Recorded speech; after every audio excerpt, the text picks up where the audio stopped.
Nous avons généralement l'habitude de parler du président le plus riche, le plus courageux, le plus protégé, le plus populaire, le plus aimé que le monde ait connu, mais nous oublions de parler du plus jeune président que le monde ait connu. Nombreux sont ceux qui pensent que Emmanuel Macron est le premier chef d'État que le monde ait connu. Il a été président à l'âge de 39 ans, mais détrompez-vous à partir d'aujourd'hui et retenez que le président le plus jeune que le monde ait connu est le Sierra-Léonais Valentin Exagrabo Melvin Strasser. Il est devenu président à l'âge de 25 ans seulement. Alors dans cette vidéo, nous allons vous parler de ce jeune Sierra-Léonais qui est devenu président à l'âge de 25 ans. Mais avant, nous vous prions bien sûr de vous abonner et d'activer la cloche de notification afin de ne rater aucun de nos prochains contenus vidéo.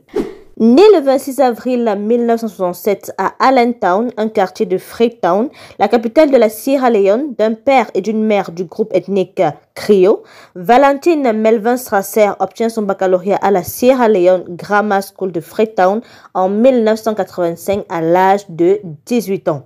Après ses études secondaires, il s'enrôle pour les forces militaires de son pays, sous la dirigeante du président Siaka Stevens, et va suivre une formation en tant qu'élève officier à l'Académie de formation militaire de Benguama, une ville située à l'extérieur de Freetown.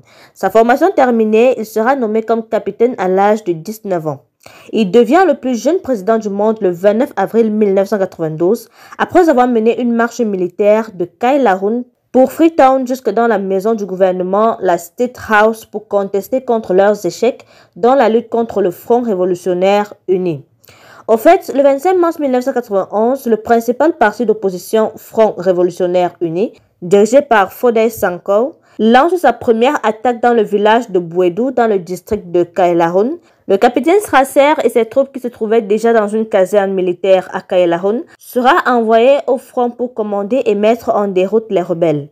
Pendant le temps passé au front, ils seront en manque de bottes et d'équipements militaires pour aider les soldats à rester fermes dans la lutte contre les rebelles.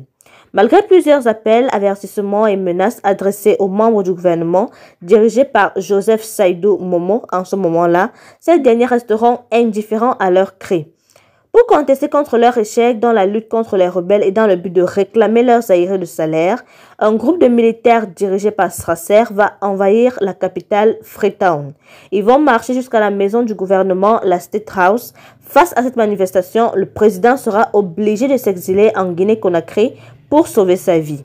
C'est ainsi que Strasser, assisté par ses deux meilleurs amis et compagnons d'armes, le sergent Salomon Musa et le capitaine Sar Sand, prend le pouvoir et crée le Conseil national provisoire du gouvernement, en abrégé le NPRC, une junte militaire dans le but de gérer la transition politique jusqu'aux élections présidentielles. C'est ainsi qu'il devient le plus jeune chef d'État à seulement 25 ans, 3 jours après son 25e anniversaire.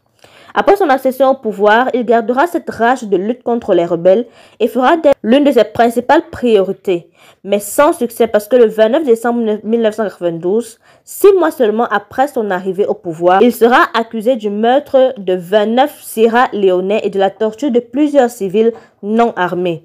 Au fait, à la suite d'une tentative de coup d'État, il fait exécuter 26 militaires soupçonnés de rébellion.